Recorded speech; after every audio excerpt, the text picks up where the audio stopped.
Hello everyone and welcome back to my F1 2020 Formula 2 World Tour season, and that is how practice ended for this season finale episode, and not a lot of laps gained in that, so we're on the back foot heading into qualifying for the final round of the championship, but thankfully for us we do have a bit of a championship points buffer to our main rivals Jordan King and Nobuharu Matsushita. I'm not sure what the gap to King is, but Matsushita in third is 27 points behind us, so I think King is somewhere around 15 to 20. I think I'm not 100% sure about that, but anyway, in qualifying, this is our first flying lap, and we'll see what kind of time we can put down. As you saw, we got through that corner safely on this occasion, as we were a little bit wide through the flat out right-hander. Again, not really getting the practice laps in, and that's going to make this qualifying session a bit trickier, as we don't really know exactly what to expect from the car through each corner. So yeah, it's just something we will have to deal with in this session, and we'll try and get up to speed as quickly as possible. Otherwise we will be in big trouble starting at the back of the field. But big mistake here at the final corner, missing the apex by a mile, and that's going to compromise not only this lap but also the next lap, and that is not exactly ideal. But anyway, fantastic. That was the fastest lap so far, but not everyone has set times yet, so that's not really representative here.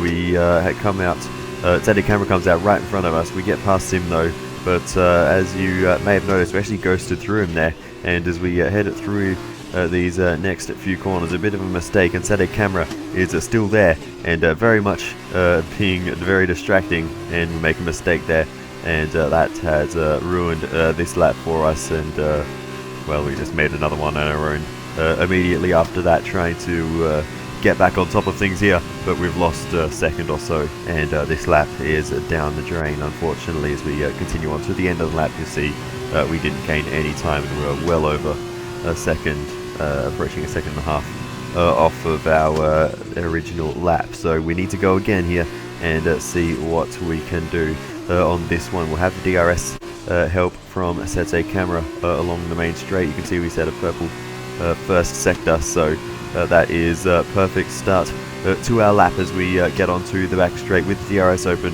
and the slipstream from Sergio Sete Camera. But we're actually closing up to him here, and we're actually going to go for an overtaking move on our qualifying lap down the inside, but we go straight through him once again, and that again is a bit distracting. We get up on the inside curve there, we spun just like we did in practice, and that is the end of our qualifying session. That was a nasty hit. Turn the engine off and wait for the marshals. And we will be starting wherever our original lap put us, and I imagine that is not going to be good enough. Qualifying is complete and we're all set for an exciting race tomorrow. Your top three are Hubert, King and Jack Aitken. With qualifying complete, all that remains is the main event. We'll be live and uninterrupted for the feature race tomorrow, so make sure you join us then. So that is actually not as bad as I was expecting. You can see the championship points there. King is actually 21 points behind us, with Matsushita at 27. Jack Aitken was mathematically in the fight, but that would be only if he got pole, and since he wasn't able to do that, he is now officially mathematically not in the fight. Matsushita will need a win here, more or less, but he's actually starting down in 8th. We are in 7th with our main rival Jordan King up at the front. Let's get into it.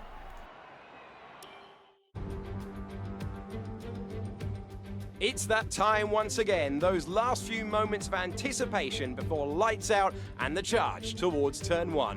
Which of these young drivers will come out on top at Paul Ricard today? Stay with us to find out as we get today's race underway. Today's drivers need to master the 15 corners of Paul Ricard, 6 left-handers and 9 right, spaced around the 3.6 mile circuit. The longest section is the famous Mistral Straight, which is split into 2 by the colourful chicane Nord, which offers a potential overtaking hotspot. But the drivers there need to take care. Those brightly coloured stripes don't offer much grip and won't be kind to tyres. So before the off, let's remind ourselves of yesterday's results with a look at the starting grid. Antoine Hubert has a good view of turn 1 from his pole position slot. And starting alongside is Jordan King. Looking down the rest of the grid, we have Aitken, Mazepin, Dorian Boccolacci, and Ilott, Correa, Matsushita, Schumacher, Guan Yu Zhou, Alesi, Giotto, Nick de Vries, and Latifi, Galeo, Delatraz, Tete Camara, and Ralph Boschon, Calderon, and Mahavir Raghunathan starts from the back of the grid. And with preparations almost complete, let's head down to the track. So here we are on the grid then for the feature race here in France.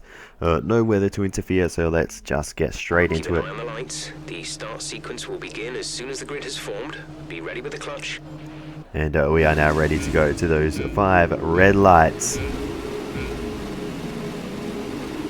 And away we go then for the feature race here in France, and it's an absolute pile of wheel spin for us, and it's not a great launch off the line, losing positions as we head down towards the first corner, trying to get some back up the inside, but no space for us, and we have to take to the curbs and just avoid the collision there. So yeah, not a great start for us, and we have dropped 2 positions from the start. Let's hope we can avoid dropping any more as we head down into the end of the first sector, running side by side with one of the Bremers there of Mick Schumacher, but we should be able to get around the outside here as he's still trying to keep the fight going on the inside, and Schumacher actually gets ahead of us and we're not able to pull that one off. So now 3 positions down on our grid box position. Not a good start, but let's see if we can get a bit of a tow here from Schumacher along the back straight. Can we make a dive into the chicane? We're having to think about it, and we're going to go for the move. Not close enough, and we'll just have to sit back behind him for a little bit longer as Zhou squeezes through on the inside, and that was opportunistic by the Chinese driver, but he was just able to get through there while we were just dawdling a bit on the power and not really getting on with the job, unfortunately for us. And yeah, that was It's an ideal lap 1, but let's make the best of it. yeah, that was no good on my part. That was very clumsy, but we try and squeeze back up the inside of Guan Yu Zhou through this very tight section of the circuit, trying to go through there side by side. Didn't work out for us, and we had to slot in behind the Chinese driver in the UNI Virtuosi once again. But we've survived the first lap with no damage, and that is the main thing. Now we can try and get these positions back as we try and take a wide line here, get down the inside of Guan Yu Zhou. Again, he doesn't really see us coming there, but this time we will get the power down better and get the launch off the corner and take that position and move ourselves back up into the top 10 and into the points paying positions. You're in P10. Schumacher just ahead. And Schumacher is ahead. We continue on. That's a bad exit for us, and now we're being overtaken by the Dams car there of the Nicholas Latifi and Giuliano Alesi in the Trident as well. As Alesi locks up, we do get back up the inside of Nicholas Latifi, but that's another position drop for us. And Guan Yu Zhou's lost out there as well, as he was also slow out of that final corner. We do catch up to Alesi once again, and now we'll try and make an overtaking move in a straight line here with the DRS open. Alesi with the DRS assistance as well, but we should be able to make this move anyway. Down the inside as Boccolacci is down the inside of Schumacher, but Schumacher able to hold on there, and he's actually taken that position from Boccolacci, as Boccolacci was ahead to begin with, but Schumacher now maintains that position. Meanwhile, there's a fight on behind us between Latifi and Alesi, but I don't think there is a change of position there. Alesi still ahead for the time being, as we are now trying to close up to the back of the Frenchman Dorian Boccolacci once again, and see if we can make an overtaking move on him very soon. But as we catch up to him, Boccolacci himself is taking the inside line, very defensive there, as we go for the move around the outside into the chicane, and we get the move done easy enough there, and make our way up and back into 9th position. So now we can start focusing on Mick Schumacher and getting that reverse grid pole. That will be so important if we want to win this championship. A mistake though there through the final sector, and Boccolacci's got the run here on the right hand side. There he is, getting the nose ahead and around the outside, and that is a good move, but we just about have the nose in on the inside. Boccolacci will have the inside line for this final corner, and we run wide, and Boccolacci is able to take that position as we make a bit of contact as we try and rejoin the circuit. with one of the cars there. Teammate by 9.9 seconds. As we go back up the inside of Alesi into the first corner, he just about gives us some room. And we try and make it round the outside of turn 2. We can't quite keep the momentum going there, and Alesi holds on as Latifi finally slots in behind us after a bit of contact. I think it was with Latifi just a moment ago. But yeah, now we've again lost that position to Alesi, and we're just not really making any progress in this race. Just little mistakes like this one, and that's going to cost us a few more positions as we lose the back end there at the end of the first sector, and that's dropped us now into 13th position behind Nicholas Latifi and Guan Yu Zhou. But thankfully no one else behind us to take advantage of that mistake, so it's as bad as it's going to get for the time being. We can move on though, and that's Boccolacci fighting away in a spin just about there. He saves it with a bit of contact there with Latifi. Zhou slips through as well for the second time at that corner, gaining a position after a mistake from the car ahead. But Boccolacci there, very, very lucky to get away with that one, and I'll be surprised if he doesn't have damage. He's very slow through this flat-out right-hander. We're going to go for the move down the inside of Dorian Boccolacci, and we get the move done there. And I think there's another car now on the inside as well. There's the nose of Sean Galeo sticking through there, and he gets ahead of Boccolacci as well. So unfortunate there for Dorian Boccolacci in the Campos, losing out there with a few positions and potentially a bit of front wing damage as well. But as we continue on then, there is a good chance of an undercut here potentially for us if we can get a good pit stop earlier than everyone else in this one. But this is Nobuharu Matsushita pulling in for his stop, and we are going to box on this same lap.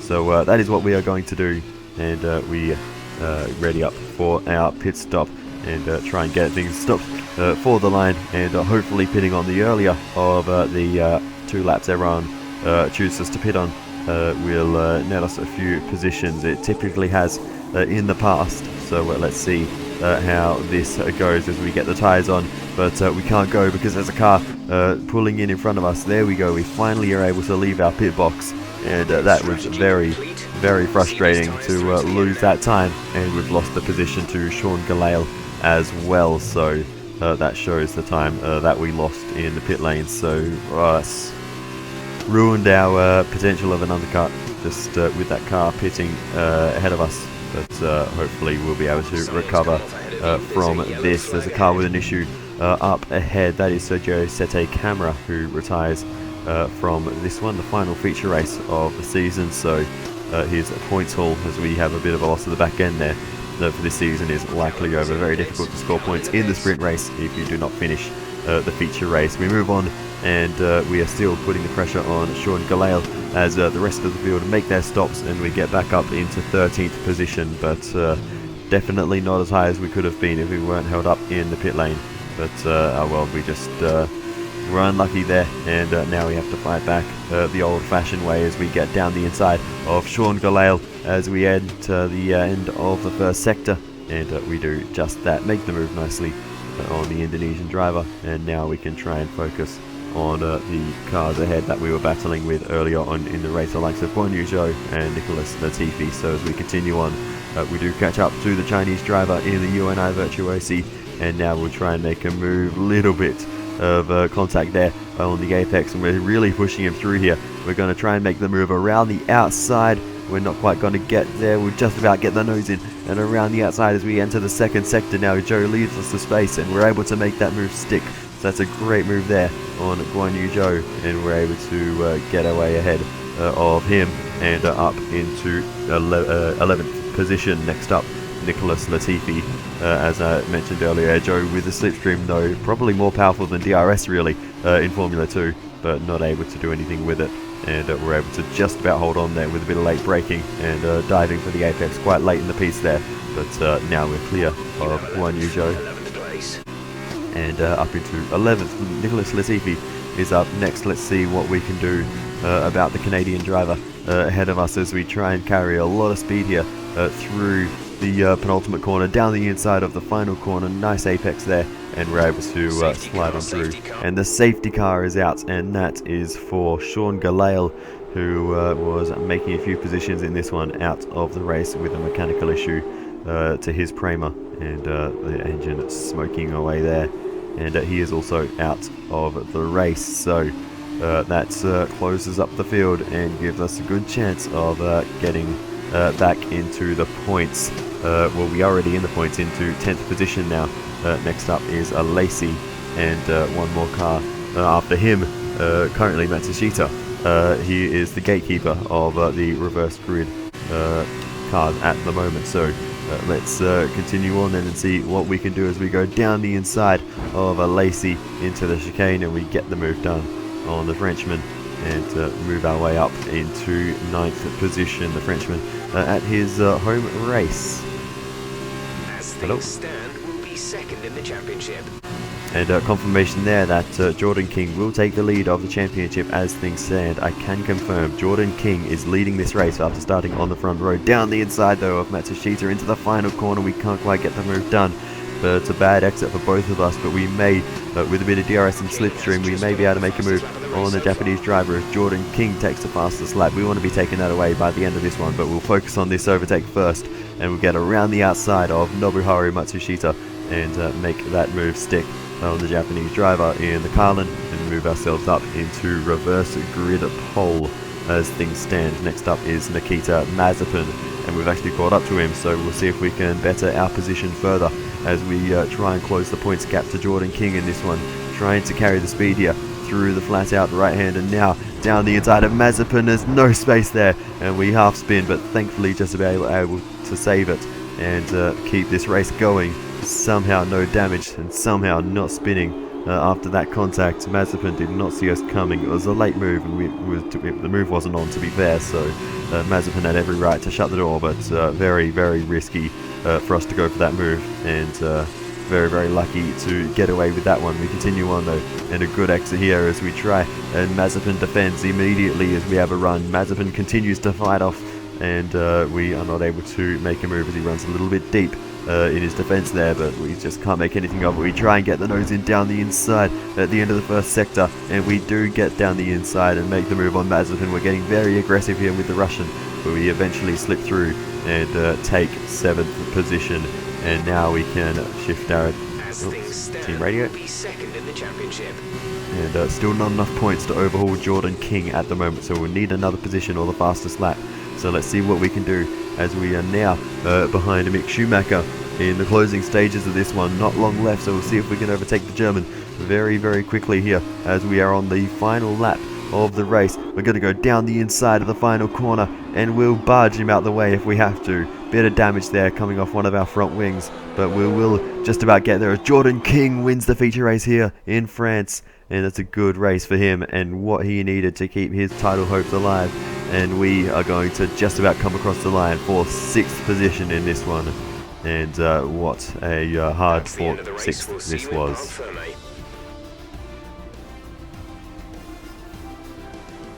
But a result we very much needed after a bad start. Giotto is the driver of the day.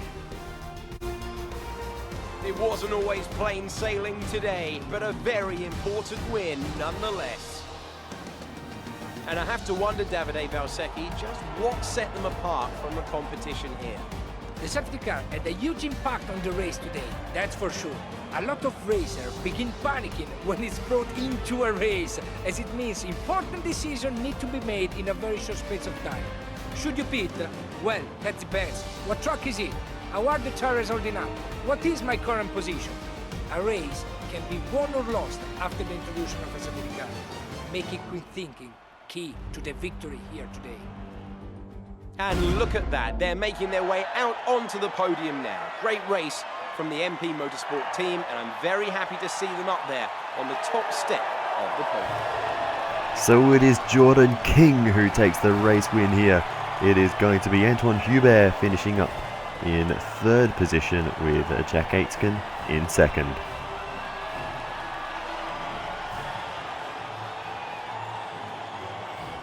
Jordan King takes over the lead of the Drivers' Championship after that excellent result. Now then, Davide Valsecchi, who would you say was your driver of the day? I think it has to be a Luca Ghiotto.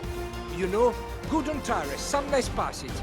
I can't really think of anyone who could my ass more today. Where the result is finally beyond doubt. This amazing contest has finally drawn to a close. It's Charouz leading the way and demonstrating the ingenuity of their team. They are Formula 2 team champions. Meanwhile, Arden's strong weekend allows them to continue their march up the table. Goodbye for now then, but we really are just getting started. Make sure you join us again for Lights Out tomorrow. 2 points. 2 points is all that separates myself and Jordan King. To put it simply, whoever finishes ahead in the sprint race, there is nothing in it, really. It could even come down to a fastest lap. That is the fine margins this one has come down to. Unfortunately, Matsushita out of the title fight after a unfortunate result in this one.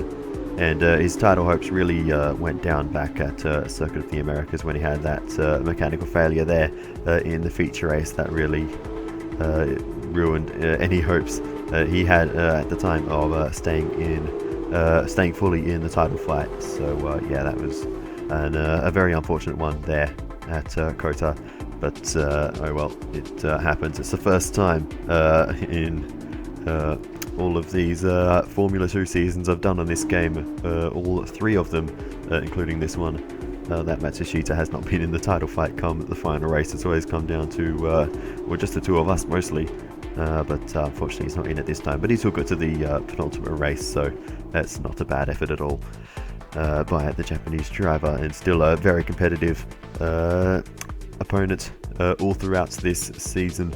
But yeah, between myself and Jordan King now, and all we need to do is beat him. We do have the better track position off the start line, and it would also be very helpful if we got the fastest lap. That would all but confirm the championship win for us if we can beat him with the fastest lap. If he gets the fastest lap, that makes things much more difficult for us, but we'll see what we can do. It is going to be a very exciting season finale race here in France at Circuit Paul Ricard, so that is enough talking. Let's just get into it and see who is going to take the win here in this final race of the season, and who will come out on top in the championship. Let's get into it.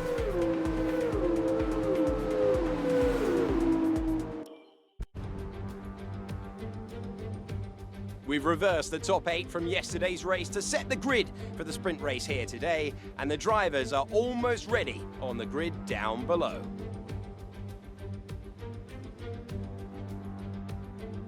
As we await the start of another hugely anticipated Formula 2 race, I'm joined again by Davide Valsecchi. Davide, as a former GP2 champion, can we get some insight to what is running through these young drivers' heads as they sit out on the grid? Ciao Alex, it's a pleasure to be here. There are nervy moments, there is no doubts about that. Mental strength is the key to remaining calm and focusing on the upcoming race. Formula 2 is so competitive, and all of these drivers knows that they are going to be pushing each other all of the way. In this sport, you have to be able to control your nerves.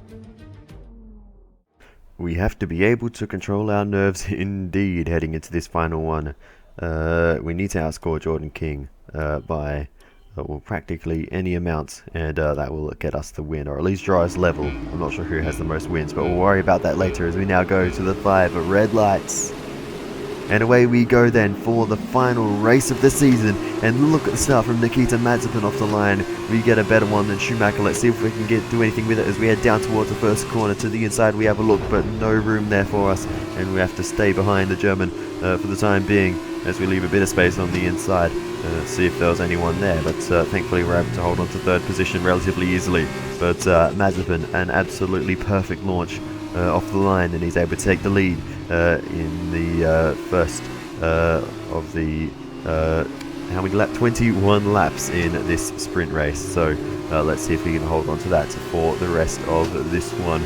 Still plenty to play out. No pit stops in this one, but there could always be a safety car or many other things to spice this one up. But we've got away cleanly, and now we've got a good run on Mick Schumacher, so let's see if we can do anything as we head down towards the chicane. We go up the inside of Mick Schumacher, and we make that move relatively easily as we leave him a bit of space on the right hand side. He gets us straight back there, so yeah, we really were a little bit too kind to him there, and he was able to slip back through as we just left him way too much space, to be honest. A car's width is fine, but that was about half the track that we left him there, and unfortunately he was able to get back through. So now we need to do the hard work again. We go up the inside here, trying a very risky move. Schumacher pushes us all the way off the inside up onto the curb, but we do make the move.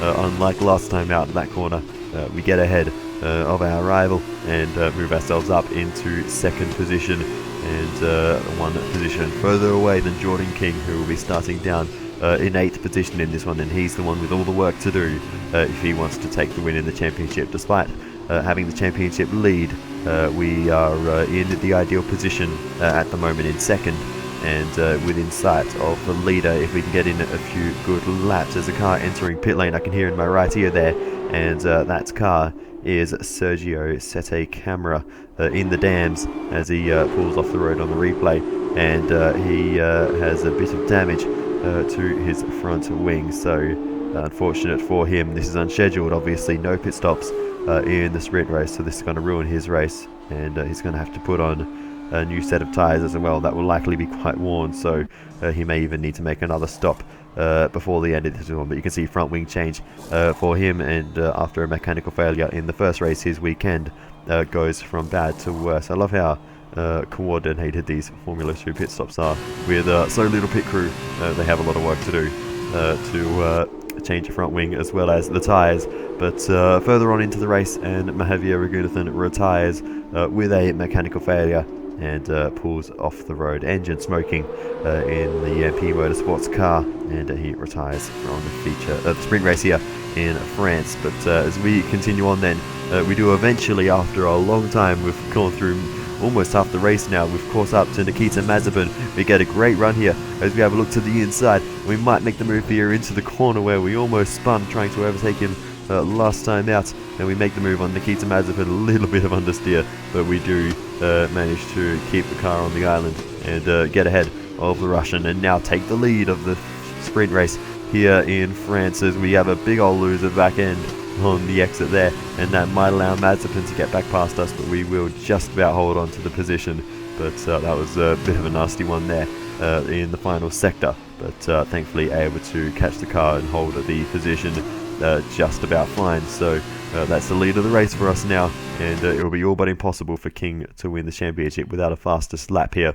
So what I decided to do is, I was actually getting away from the field quite a lot, and I had very decent pace. I turned the ABS off, which is something I haven't done for a very long time, so that is going to be an interesting challenge. You can hear the lockups already as we're struggling to get up to speed with this. The only time I've tried it is the very first day that I bought F1 2018, the first F1 game that I got, and on that occasion I had no idea how to play the F1 games, and I was absolutely terrible, so I very swiftly turned all the assists back on. But I've been slowly trying to turn them off, and ABS seems to be one I may be able to handle at this stage, so we'll see how this goes. A little bit of locking here and there, but overall, at least in these Formula 2 cars, it wasn't as bad as I was expecting, and it didn't take me too long to get up to speed. The gap behind us is 2.5 seconds. And we have a buffer behind us in case we do make any mistakes, and I'm going to try and go the rest of this race without turning it back on. A big old lock up there though, and there were a number of those in the heavy braking zones, especially when you have to start introducing a bit of lock to turn the car. That's when it becomes quite difficult. And in corners, long corners like this, where you need to brake and turn at the same time, it's just very, very difficult to get the combination of braking and turning just right, so you can get the rotation that you want without locking the wheels. But all those mistakes have allowed Mick Schumacher to get past. We're going to try and go back up the inside into the first corner, but a big old lock up, and that has cost us not only the position to Schumacher, but also the one to Anton Hubert, who takes second position, and we drop down into third behind him. And yeah, that is pretty much a summary of what just happened there. So yeah, we bottled that one. We very easily could have held on to that with a bit of skill, but unfortunately I don't quite have that yet. We go back up the inside of Mick Schumacher, another lockup, but this time we control it and are able to get the car stopped for the chicane and get ourselves back up and into second position. And that is not a moment too soon, because you may notice in the top left Jordan King has gained a position as well on our teammate King around the outside into the chicane, and he'll have the inside line for this right hand nice and smooth, gets ahead of Callum Ilott there, and Jordan King moves up into fourth. So if he finished there with the fastest lap that he's holding, that would get the championship win for him. So we need to beat Mick Schumacher here with the progress Jordan King has made. As we smash the sign there, we need to finish ahead of Schumacher and make sure that we get these points. We need to bank these points. So as things stand at the moment, it is actually even on points.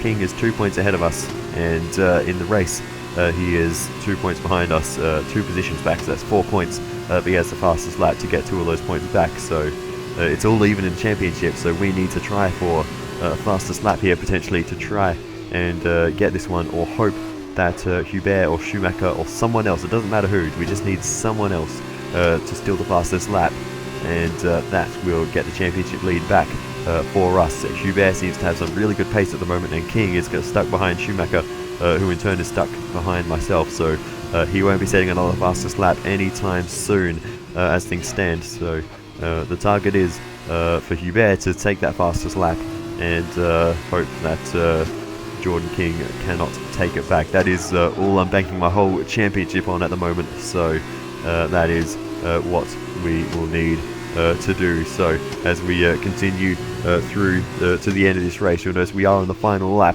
So this is actually Hubert's last chance to take at this point. This has actually come up more suddenly than I was expecting, but Hubert heads towards the finish line. He is going to win the sprint race here, and will he take the fastest lap? Yes, he does, and that will confirm the championship win for us as we cross the line in P2. And Jeff is absolutely silent over the radio, but that is incredible. Well, what a drive that was to take the win for Arden today. And Davide Valsecchi, give me your thoughts. How did they accomplish this result? Although the Formula 2 cars are all the same spec, the winner just looked better out there. It would have been a combination of getting those tires up to running temperature faster and driving to the condition on track. They made it look easy out there today. And it's time now for the podium celebrations. And how well deserved is this one? This is a team all about giving talented young drivers an opportunity to race and to win. Arden are your winners here today. So Antoine Hubert wins the final race of the season, his home race in France. We finish in P2, driving as Juan Manuel Correa. Mick Schumacher finishes in third. Poetry here in France. So, driver of the day then, Davide Valsecchi, who do you think you'd go for? It's got to be Nick De Vries this time. Just great raw speed and a good job in traffic as well. The official driver of the day also did a fantastic job. But I have to vote with my heart, and today I have to go in a different direction. Where the result is finally beyond doubt. This amazing contest has finally drawn to a close. It's Charouz leading the way and demonstrating the ingenuity of their team. They are Formula 2 team champions. That's it for today's race. From Davide and I, it's goodbye, and we'll see you when Formula 2 returns. And I didn't make a big deal about it earlier, but that is actually the first time I've won a team's championship in Formula 2, so that is another cool little achievement to add on to the end of this series.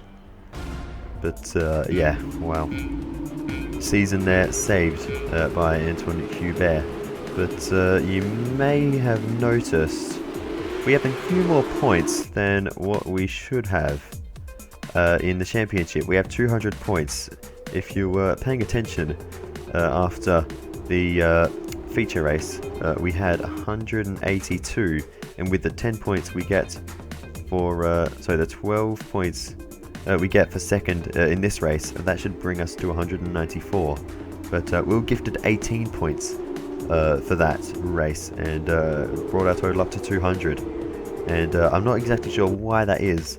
18 points is the number you get for second in a feature race, but for some reason it's gifted us those points in the sprint race as well. So I don't know exactly what happened there. We would have won the championship either way, as I said, so it didn't interfere with that, with the end result of the championship. We just won by more points than what we should have, but you know, we still won nonetheless. But yeah, that was a very weird one, and I'm glad that Hubert was able to take that final fastest lap, and yeah, that weird point system glitch didn't eventually affect the end result. But as far as I can tell, that hasn't happened at any race earlier on in the season.